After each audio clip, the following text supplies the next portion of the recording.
this grinding I gotta do gotta fall in between these times because I ain't grinding around Shannon's birthday, I ain't grinding around Rich's birthday, I'm not grinding around these holidays. This is where the grind ceases and assists. And then you chilling and you basking in your success because by that time you've been working your ass off, and whether you realize it or not, your relationship has been growing because it takes an immense amount of understanding, patience, and just being there for somebody to be like, all right, you know what?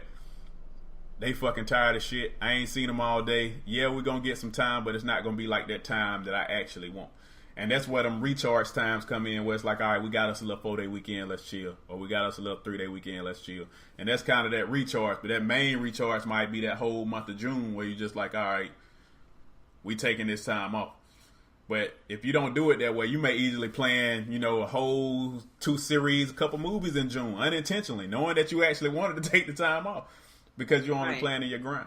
But I think it still go back to that first line. Like balance in and of itself is a lie. There's no such thing that balance exists truly in a relationship. Because thing is, and we like to say people balance us, and that's not actually even a true statement as much as it is that you counterbalance one another. Yeah. Because everybody's lacking something. Yeah. And you know what you're lacking, and the person that you're with is usually the counter to it. They're not necessarily the balance. They're the counter to where you are already unbalanced. Right. Yeah, that makes my sense. Right? So like people like, all right, if you're balanced, by the very nature of something being balanced, you're already saying that it's equal. It's essentially the same in weight and mass or whatever you're saying. It's the same. People are never the same. Y'all are counterbalancing each other and it evens out because them areas where one is lacking, the other picks up. Where that one is lacking, the other picks up. And it's like it's countering each other on the fact where it seems balanced. But balance in and of itself just isn't actually there. But people just want to keep saying, well, you know what? How do I find that work-life balance? How do I find that balance in a relationship? Now, what you're looking for is the opposite that can even you out enough and also respect and understand you enough that it can also say, all right, we just did this. Now get off your ass and go and get that shit. Because if you're not following your dream, you unhappy. And if you unhappy, I'm unhappy. And if I'm unhappy, we unhappy. So we fucked. Yeah, like balance is a myth. But as people, we're always trying to find a way to make everything sound good, full, and there is no such thing. There is no grind. How do you know? Like, how do you know what the vacation feels like if you never grinded for it? Yeah, exactly. Without the grind, It's just a Saturday or a Tuesday. That's all it is. Yeah. So what you said makes perfect sense, and I think people that care about each other, understand that and make that a priority. So whether it's just a date night or Saturday morning is our time to listen to music and go and turn off the phone. You have those set up so so when you're waking up in the morning, you already know what you're going to do to relax. Yep. So now it's time to focus on pursuing and working. And that's why mid managers work harder than fucking CEOs. Yeah. Because they're working to get to the C level with the higher money and the stock options. Let's work. Yeah, like Oprah probably probably grinded harder on ABC than she does now when she had the show, But I mean, that's the same thing. Like, if you're not willing to embrace that grind and understand that, and that play into something else, which is going to be a perfect segue into the other side of that. Like, if you can understand that grind of somebody, because you also got to expect that person to understand when you're doing it. All right, if y'all both pursuing your dreams, like it's gonna be times where one is grinding and one is chilling, and then the other one might be grinding, and you need to be okay with that. Like you got to be like, all right, now it's just not my time, right? But for me, and I say that because understanding is my other huge one playing into, because I feel like we mentioned earlier there's some deal breakers, some automatic deal breakers, and for me that kind of falls in there, but that also falls on the opposite side of when I know it's time to take it to a next level. So like if you're not seeking understanding to the point where you understand my dreams and how to support me on them, then I probably need to let you go. If you can show me understanding and compassion in the wake of the fact that it don't actually benefit you, it don't benefit you right now for me to grind this hard. It's going to benefit you one day, and I need for you to know and understand and believe that. But right now, I just need you to support my grind. And let me do this. Exactly. And when somebody can do that, like, I put a lot of weight on that, especially because like people do stuff for you all the time, and it's like, all right, but you're doing a lot of stuff for me that, although you have the best intention, this is stuff that people, almost anybody, could do for me. Now, somebody just truly supporting your dreams to the point where it's so selfless, where it's like, all right, you know, you like to take drone footage, and I noticed you've been out doing that a lot, but I just heard they put out these new blades that make your drone more steady. I went and got them. like, all right, if you go get me some, get some shit like that, because yeah, it's a gift, but yeah, you also support my dreams, right? So like, it's kind of one and the same.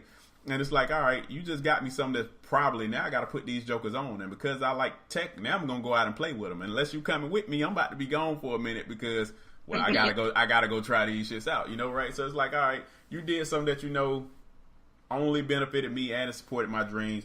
I can respect that. You're going to go a long way, because I'm going to be sitting there thinking like, shit, like, one, you've been paying attention to how I pursue my dreams and how much it means to me. But two, you just did something that, you know, besides, you know, making a deposit in the emotional bank, like, you just did something that is selfless because that's your money you spent. This benefits my dream, not yours. This probably going to take time away from you that you could spend with me. And you did it solely because you want me to pursue what's going to make me happy. And when somebody do something like that, well, you know, you might meet Rich. You might meet the brother. You know what I mean? You might meet the folks. You might be on the up and up. But I mean, that's one of my huge ones. Like, understanding is both, you know, they fall on both sides. That could be a deal breaker or it could be good. Peace. If I ain't got peace, I can't really rock with you. And I think the only other things with me, and everybody know that, is parenting, especially now that I got a son. Like, there's certain things. That's one of them things that I don't waver on, just like understanding. Like, I'm not about to compromise with you. We ain't having no conversation that's going to end with me bending, bowing, breaking, or anything when it comes to my son or any child for that matter. Like, I feel like there's certain parental standards that need to be in place on both sides of the board, and I'm fucking triple steel.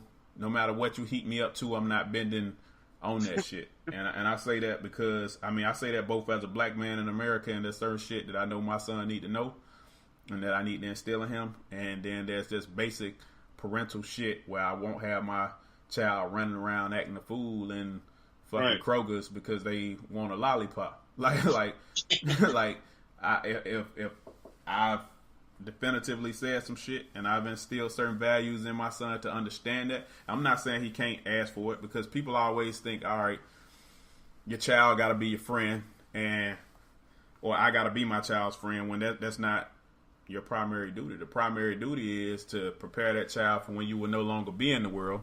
And all of us probably came up during the era where if you acted up, you got what was coming to you. And don't none of us sitting here hate our parents or love our parents any less, because we understand it.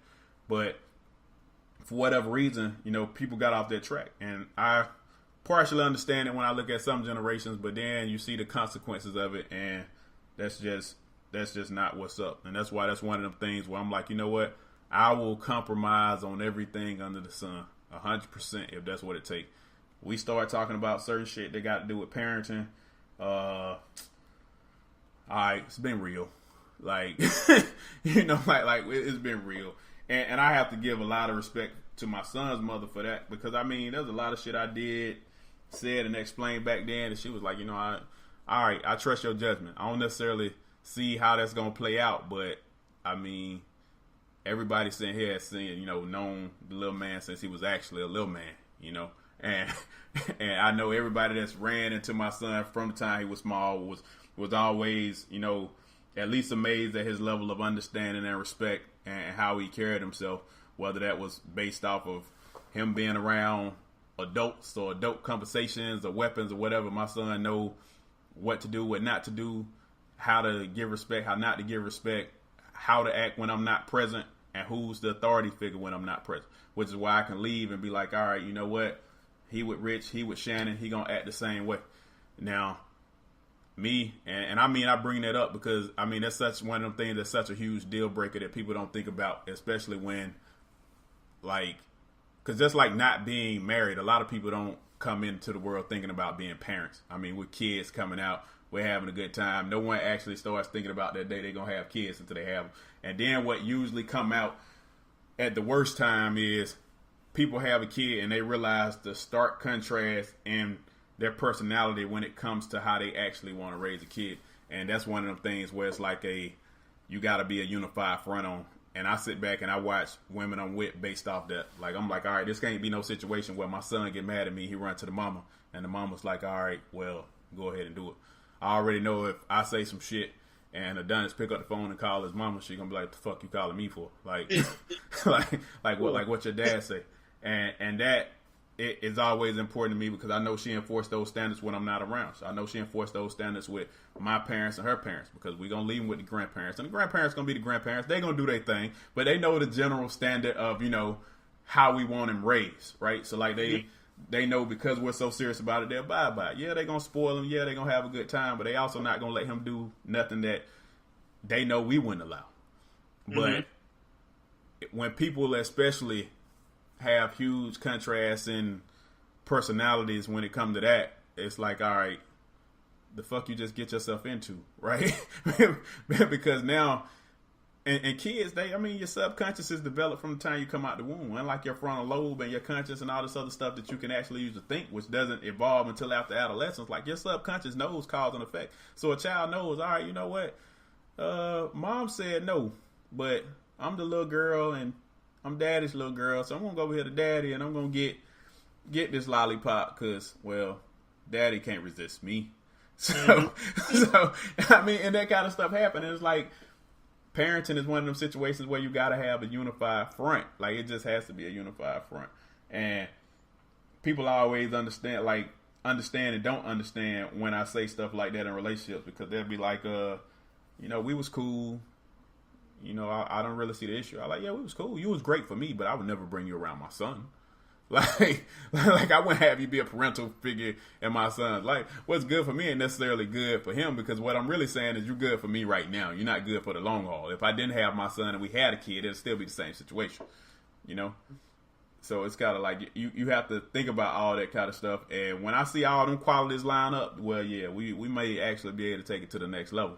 If those things don't line up, or you at least not, somewhat to the point where you can understand who I am and how I am, and I can do the same for you. Like, no, we don't need to go no further than what time takes us, which is however long it takes for us to break up. So, and this is a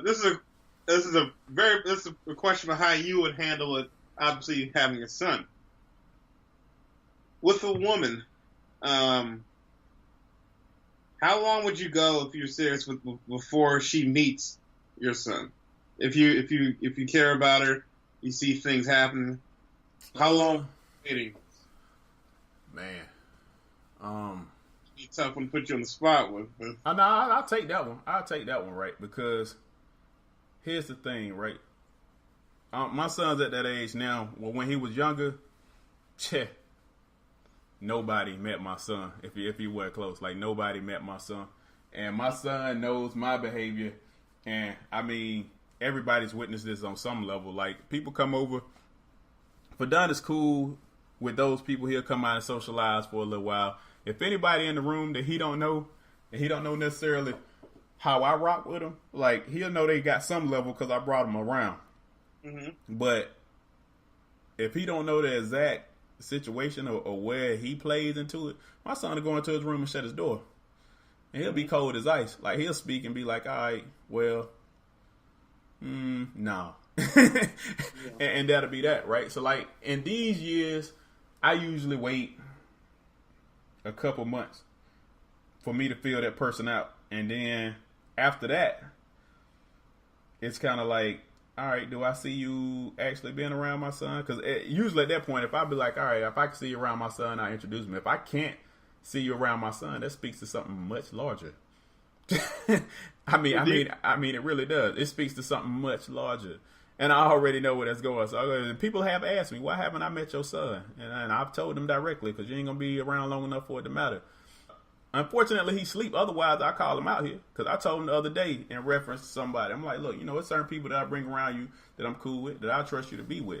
And it's certain people that you know and I know I'm going to get rid of eventually.